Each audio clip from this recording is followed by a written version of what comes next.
시청자 여러분 안녕하십니까. 고영신의 시사정담 시작하겠습니다. 시청자 여러분, 이낙연 민주당 대표가 옵티머스로부터 지난 총선 때 복합기 임대료를 무상으로 제공받은 데 이어서 1,000만원어치의 선거사무실 집기도 제공받았다는 진술이 터져나왔습니다. 내후 외환을 겪고 있는 이낙연 대표의 고단한 처지, 윤영걸 전 매경닷컴 대표님과 함께 짚어보겠습니다. 윤 대표님, 네.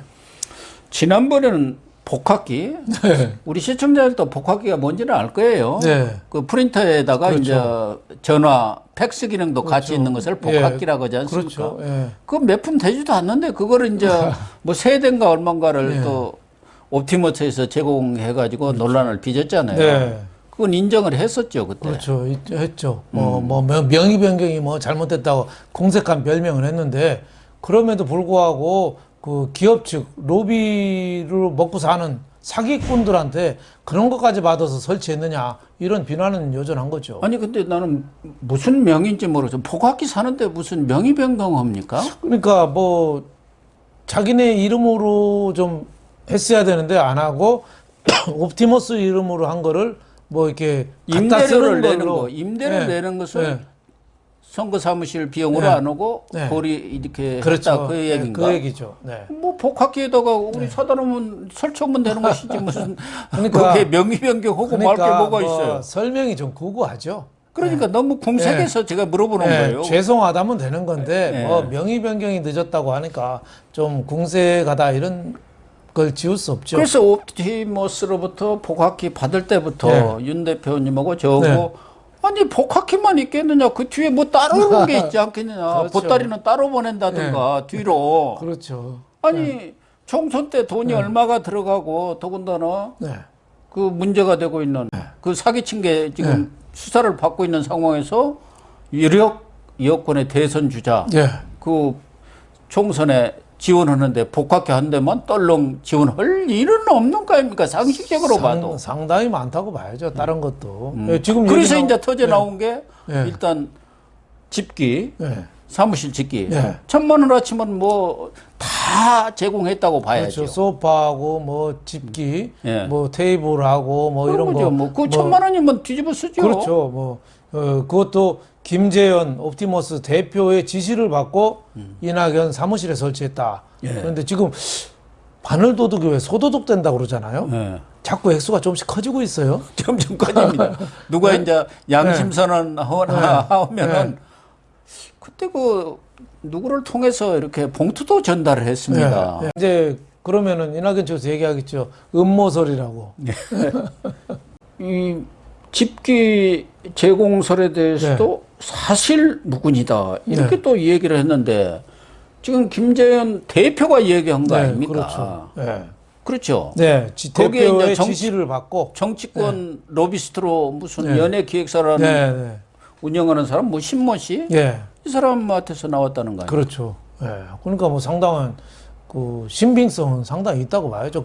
안 해준 걸 해줬다고 하겠어요? 더군다나 김재현 대표가 지금 더불어민주당 대표이고 대권주자, 어쨌든 지금까지 1위를 하는 사람한테 괜히 없던 일을 뒤집어 씌워갖고 자기가 무슨 득이 되겠습니까? 그렇죠. 아무 근거 없이 얘기했다가는 골로 가는 거 아니에요? 그렇죠. 그러니까 상당히 신빙성이 있는 진술이다, 이렇게 봐야 되고, 이낙연 대권 가도에 자꾸 이런 게 나오면은 좋을 일이 없죠. 대권 가도에 매너리 하나 큰 게 생긴 거죠. 그러니까 그 복합기도 옵티머스의 그 트러스트 올이라는 회사가 있지 않습니까? 그 회사가 뭐 비자금 세탁하는 그런 회사지요. 그래가지고 그 청와대 여성 이모 행정관의 남편이 거기 뭐 사실상 그렇죠. 대주주 겸 오너 비슷하게 있는 거기에서 돈이 나왔다는 거 아닙니까? 그런데 비자금이 거기에 간 게 1,461억이라는데 복합기 하나만 달랑 보냈을까요? 그것도 복합기 산 것도 아니고 임대료 내주는 거 아닙니까? 그렇죠. 복합기가 2개 같다고 봐야죠. 하나는 진짜 복합기가 들은 거고, 하나는 복합기 상자만. 하나는 상자 상자에 뭐가 또 있을 수도 있다고 봐야죠. 전에 총리 지내신 분 네. 비타 500 상자에 그렇죠. 3천만 원인가 뭐 그거 네. 있었죠. 그렇죠. 이완구 전 예, 총리. 예. 성완종 예. 경남기업 회장이 돌아가실 때 뭐 그런 얘기도 나왔었죠. 예. 비타 500 상자에 뭐 현금으로 줬는데 쪼만하잖아요. 예. 거기서 3천만 원 들어간다니까. 그러면은 복합기 상자면은 복합기에는 전문가 한 30억 이상 들어갈 것 같은데요. 되게 그런 때 정치 자금 줄 때는 예. 무슨 수표라든가 이런 건 안 주지 않습니까? 그렇죠. 선거 때는 당장 필요하고 또 흔적을 안 남기려면은 현금 다발이 최고거든요. 그렇죠. 그러면 꽤 들어갔다고 봐야겠네요. 예? 그렇죠. 근데 그 옵티머스도 예. 오늘 신문에 예. 보니까 네. 이것도 정말 지금 5,146억 원의 예. 펀드 중에 783억 분이 안 남았다는 거죠. 네. 완전히 다 사기친 거예요. 금감원이 어제 펀드 실사 결과를 발표했는데 예. 펀드 투자 원금이 5,146억인데 예. 지금 회수 가능 금액은 783억이래요. 그러니까 한 90%는 그냥 날라간 거예요. 그러면 이 783억 가지고 네. 그 피해 본 사람들이 나눠갔습니까? 그렇죠. 그럼 다른 또 뭐- 몇만 원씩 가져가라는 그렇죠. 얘기인가? 다른 경비 내고는 남는 게 없는 거죠. 이렇게 이낙연 같은 사람이 공공연하게 이렇게 뭘 받았잖아요. 그러니까. 뭐 본인은 뭐 이낙연 아니라고 하지만 청와대 행정관까지 다 관여된 사건이잖아요. 권력형 게이트잖아요. 예. 이런 거를 왜 특검 안 하는지 나는 이해를 못 하겠어요. 이 억울한 사람의 피눈물을 닦아주는 특검 빨리 해야 되잖아요. 라임 옵티머스야말로 네. 특검으로 해야지. 그거 안 하면 안 돼요. 언제든지 해야 돼요, 이거. 예. 정말 우리 속담이 틀린 게 네. 없는 게 아니 땐 굴뚝에 절대 연기 안 납니다. 그렇죠. 연기가 나면 반드시 해도 너무 많이 해먹었잖아요. 예. 거기서 1,396억 원이 행방불명돼 네. 버렸다면서 네. 돈이.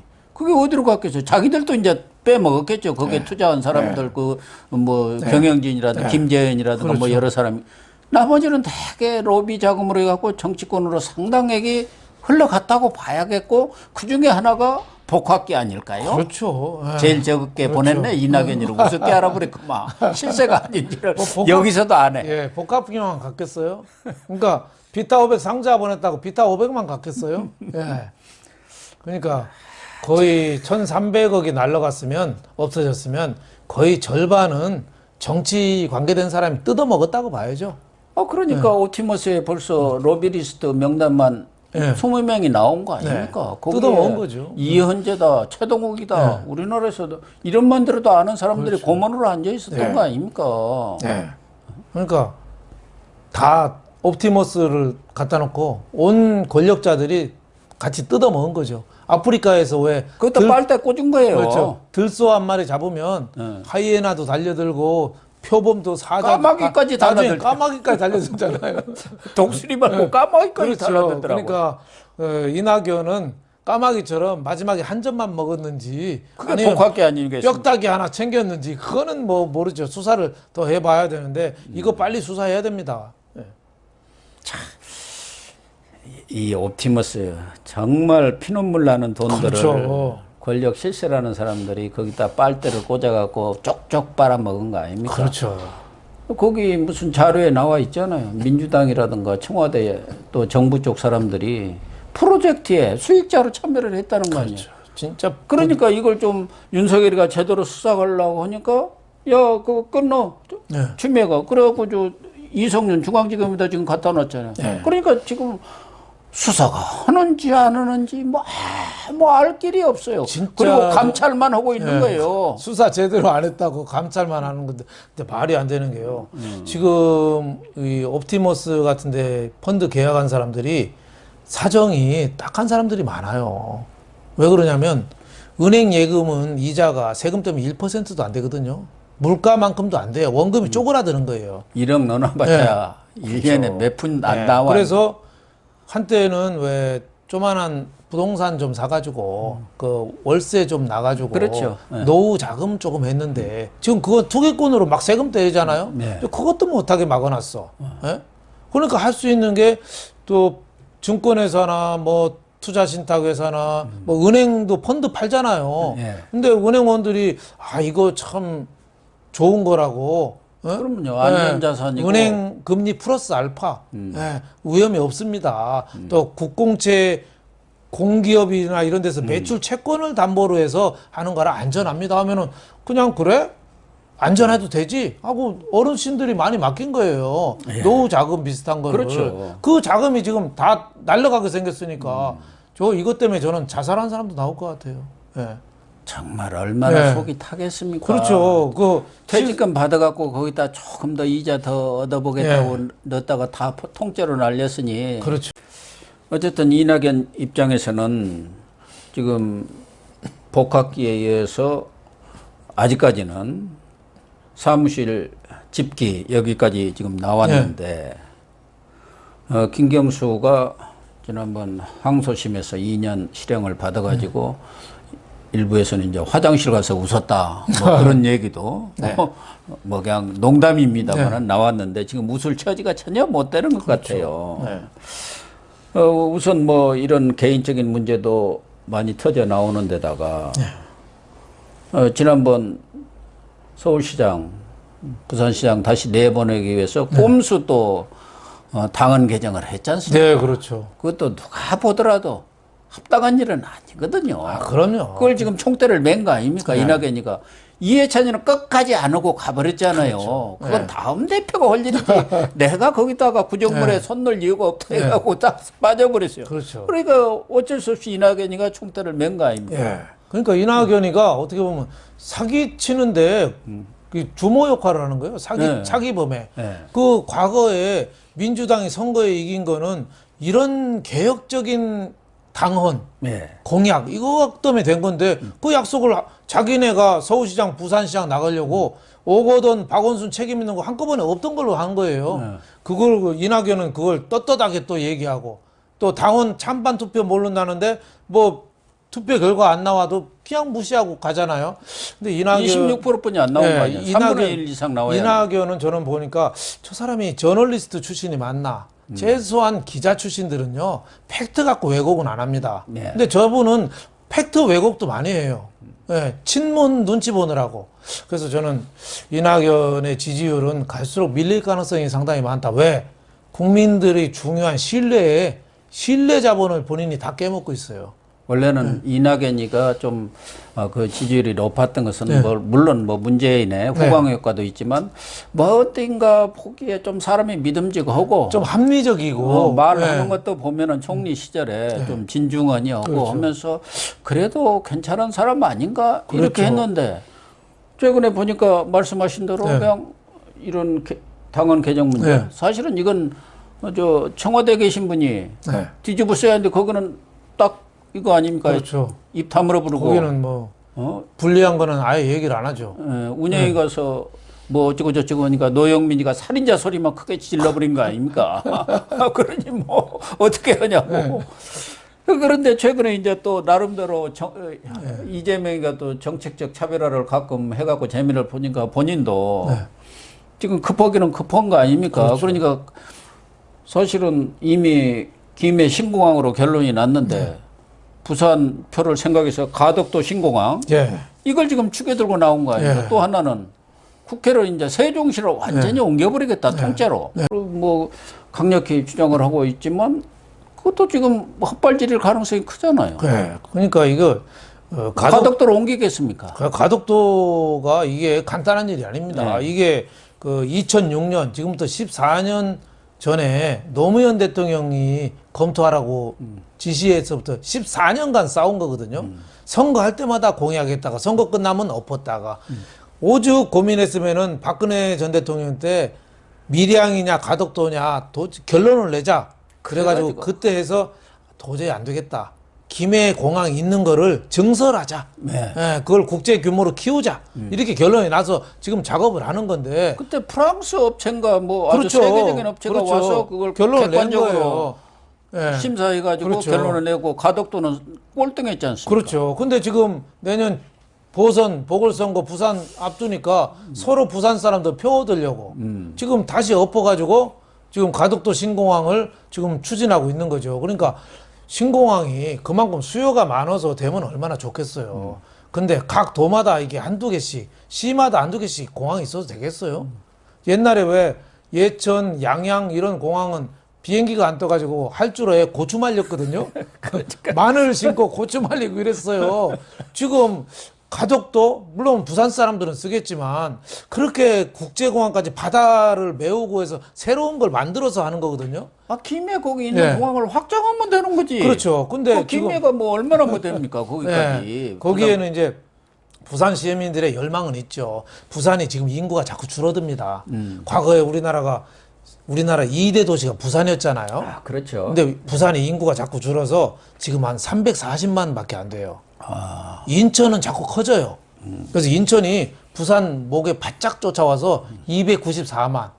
그러니까 인구가 지금 한 44, 5만밖에 차이가 안 나요. 몇 년 안 있으면 뒤집어져요. 그러니까 부산 사람들이 볼 때는 공항도 유치하고 부산 좀 키우고 싶다. 그 열망이 있는 건데 정치인들이 거기에 박자 맞추는 거죠. 그리고 이낙연이가 또 거기에 숟가락 얹어놓고 제가 보기에는 나라를 망치는 건데 이렇게 해서는 정말 안 된다 이런 생각이 들어요. 저는 이해찬이도 가갖고 또 철원 도시락 해가지고 또 부산 사람들 골을 질렀잖아요. 그렇죠. 선거했을 때만 이용하는 거죠. 근데 이런 일이 있어서 저는 가덕동 공항을 만든다면은 줄여서 문가공항으로 만들어야 된다고 봐요. 이름을. 문가덕도 공항, 문재인 가덕도 공항을 줄여서 문가공항. 그래서 역사적으로 누가 그 공항을 만들었는지 분명히 해야 된다. 문재인 대통령 선거할 때도 그렇고 이후에도 가덕도를 계속 지원하는 말을 했거든요. 결국은 대통령의 힘이 실렸다고 봐야죠. 또 국회도 뭐 세종시로 옮기겠다. 그러니까 현재 국회는 본회의장만 상징적으로 남겨놓고 나머지는 싹 옮기자.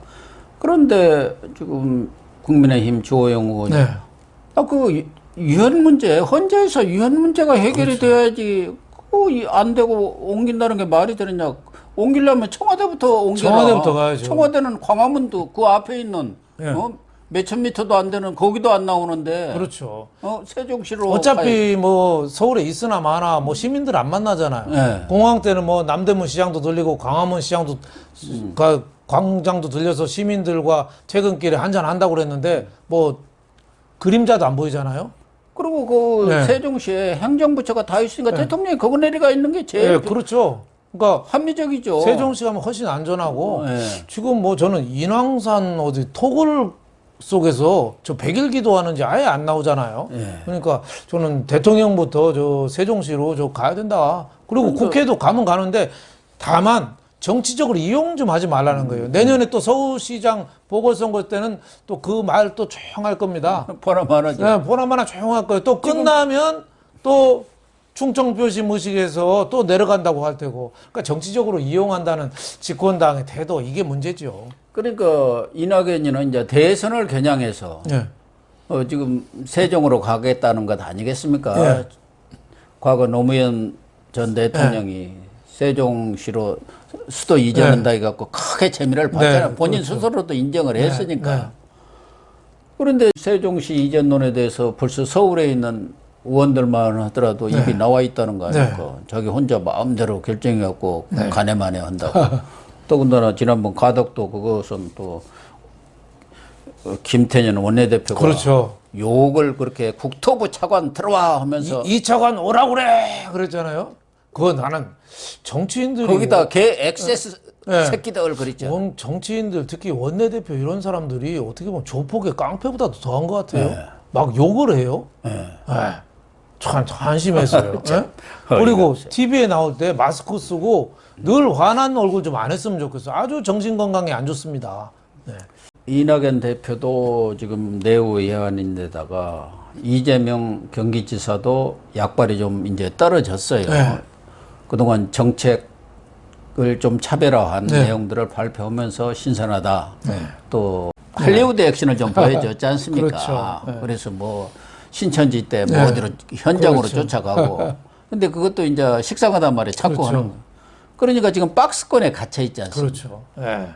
그리고 친문 입장에서는 그래도 김경수가 무죄를 받으면은 밀어붙이려고 무슨 민주주의 4.0인가 하는 연구원도 만들어 놨는데 지금 닥쳤던 뭐가 되다 보니까 그렇죠. 새로운 인물, 새 인물을 찾아야겠다. 그렇다 한다면은 뭔가 과거의 정동영이나 이런 분들 사람들은 그렇죠. 확 국민한테 그렇죠. 어필할 수 있는.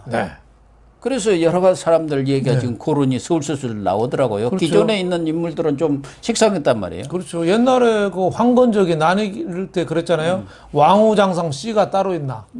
우리나라 대통령 하는 거 보니까 별거 아니잖아요. 누구나 다 대통령 할 수 있을 것 같다는 생각 들지 않아요? 아마 차기 대권 후보로 나서는 사람도 나는 가만히 있어도 문모보다는 잘할 것 같다. 이런 자신감이 있는 것 같아요. 공약 중에 지킨 거는 딱 하나잖아요, 지금. 한 번도 경험하지 않은 나라를 만들겠다. 그건 누가도 할 수 있는 거 아니에요? 그러니까 지금 몇 명이 좀 민주당에서도 나오는 것 같아요. 그러니까 지금까지 거론되어 왔던 예비 후보들이 있지 않습니까? 정세균, 이인영, 이광재, 유시민, 뭐 김두관 이런 것도 많이 듣다 보면 국민들은 식상하니 그렇죠. 하긴 뭐 정세균 총리가 바이든 정신을 아주 강조를 했더라고요.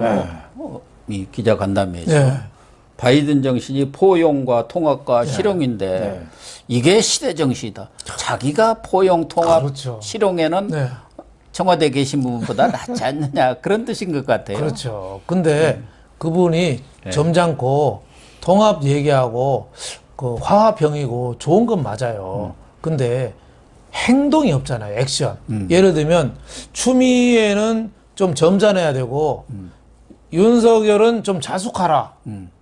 둘 다 약간 디스했는데 윤석열은 더 디스했어요. 추미애는 잘하는 것도 있다고 그랬어요. 근데 총리가 지금 그런 말 할 때예요. 행동으로 옮겨야지. 그런 말은 방송 패널들이 하는 얘기예요. 그렇죠. 니그 나쁘고 너도 나쁘고 니네 잘 지내. 불러서 야단을 치던가 사표를 내달라든지 아니면 청와대 가서 문모랑 해임 빨리 받아주쇼 하든지 뭔가 더 이상 결판을 그런 행동을 하면은 그렇죠. 그냥 묵과하지 않겠다 이렇게 탁 하는 것을 보여줘야 야 정세균 근데 그래도 개각을 뭐 두 차례 나눠서 한다 그런 말은 잘 안 하는 거 아닙니까? 그렇죠. 총리는 그래도 뭐 자기가 조금 뭐 관여한 것처럼 내가 뭐 주도적으로 한다 뭐 이런 걸 하기 위한 건데 정세균 총리가 뭐 그냥 총리보다도 이제 대권 뜻이 있는 거 아니에요? 그런데 그럼요. 지금은 뭔가 좀 행동으로 옮길 때지 눈치 보는 발언하고 모두 좋은 게 좋은 거라고 이런 식으로는 우리 국민들이 표 안 찍어줍니다. 그냥 그 국회의장도 하고 총리도 하고 기득권 중에 기득권으로 보지 새로운 인물로 봐서 대권으로는 저는 용인 안 합니다. 그렇게 생각합니다. 그래서 지금 민주당 내에서 박용진 의원 조금밖에 한 사람 아닙니까? 저희들도 뭐 패널로 자주 만나서 사람 반듯한 사람인데 대권 나가는 문제를 고심하고 있다. 고민해 보겠다. 하면서 386 지금 586 세력이죠. 운동권은 뭐 한 게 없다. 자리만 차지했지. 이제 70년대생 지금 49세거든요.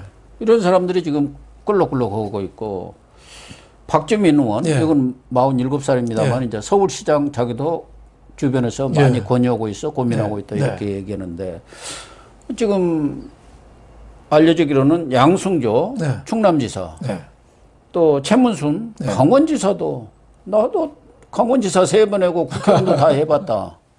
양승조도 사선 의원에 그렇죠. 지금 지사하고 있다. 아니 저희가 하는데 내가 그보다 못할 이유가 뭐가 있느냐 해서 이분들도 김경수 이렇게 유죄 판결 나면서 상당히 물밑 움직임을 가시화하고 있다. 뭐 이런 보도까지 나와 있어요. 그러니까 김경수 유죄 판결 이후 여권 내 대권 판도랄까 구조가 지금 상당히 바뀔 가능성이 많지 않습니까? 상당히 흔들릴 가능성이 있죠. 기존에 이낙연, 이재명 그리고 뭐 김두관이니 유시민이니 사실 좀 참신하지가 않잖아요. 그냥 문정권 눈치만 보는 이미지가 강하잖아요. 그러니까 뭔가 차별하면 나도 될 수 있다. 뭐 이런 생각하는 거고 그 사람들에 대한 지지율이 지금 자꾸 박스권 해가지고 뚝뚝 떨어지잖아요. 그러니까 나는 또 할 수 있다. 저는 뭐 박용진 의원 같은 경우는 좀 재선입니다만은 그 소신 있게 말을 잘해요. 유치원법도 하고 그분이 성균관대 총학생회장 하다가 별로 직업 없이 왔다 갔다 했어요. 그래서 저는 진보 정당 그렇죠. 쪽에서 예. 활동을 했죠. 방송 저랑 같이 할 때 그런 얘기도 하더라고요. 방송 나오면서 처음으로 집에 돈을 갖다 줘봤다. 그래. 그래서 사실 방송 패널에야 그 수입이 많지는 않거든요. 예. 예, 뭐 얼마 안 되는데 처음으로 집에 돈을 갖다 줘서 따뜻하다. 또 이렇게 자랑하던데 지금 비교적 뭐 소신 있는 발언도 하고 뭐 이런 그래서 관심을 끌고 있는데 다만 이제 약간 좀 반기업적인 그런 태도가 있죠. 그래서 경제에 대해서는 조금 문외한이 아닌가 뭐 이런 생각도 들어서 장단점이 있다고 봐야죠. 경륜이 이제 좀 경륜이 부족하고요. 많이 부족하다 이런 생각. 최문수는 뭐 강원도지사하고 MBC 노조위원장 출신이죠. 예. 강원도지사를 3선 했기 때문에 이제 더 이상 못해요. 그렇죠. 이분은 뭐 취업 대책으로 아마 대선을 준비하지 않느냐 뭐 이런 생각도 들고 좀 뭐 근데 충청권 지금 대망론이 한 분은 지금 야권 쪽에서 네. 1위를 하고 있고 네. 여권 쪽에서 과거에 네. 뭐 여야를 떠나서 네. JP, 이해창, 네. 이인재, 네. 안희정 늘 대망론만 그렇죠. 나오고 그냥 없었죠. 반기문까지. 네, 아무도 없었죠. 근데 성사를 못했어요. 그렇죠. 그러니까 양승조 네. 충남지사도 한번 생각을 예. 크게 가져볼 뭐- 나는 하기는 한 것 같아요. 뭐 도전은 자유입니다만은 전국적인 인지도가 없잖아요. 너무 없죠. 양승조 도지사는 제가 보니까 도지사 한 것만 해도 굉장히 영광으로 생각해야 될 거 아닌가 이런 생각이 들고 그래요? 충청 대망로는 역시 업은 거는 윤석열이라고 봐야죠. 윤석열 검찰총장은 자신의 고향은 뭐 서울에서 태어났지만 그 아버지부터 그 충남 공주에서 텃밭을 했기 때문에 아무래도 충청 표심은 만약에 나온다면 윤석열 검찰총장이 그걸 등에 업고 있지 양승조는 뭐 전국적인 인지도도 없고 자기 정치하는 거고 자기 정치하는 거로 이렇게 봐야 네. 된다. 그래서 저는 한마디로 정리하면 출마는 자유다 이런 말을 하고 싶습니다. 네, 시청자 여러분, 이낙연 더불어민주당 대표가 내후 예안 속에 대권 주자로서의 위치마저도 흔들흔들하는 것 같습니다. 과연 추풍 낙엽이 될지 새봄에 재보선에서 이겨가지고 대권 후보로 훨훨 날아갈지는 뭐 머지않아 판가름이 날 것 같습니다. 시청해 주셔서 감사합니다.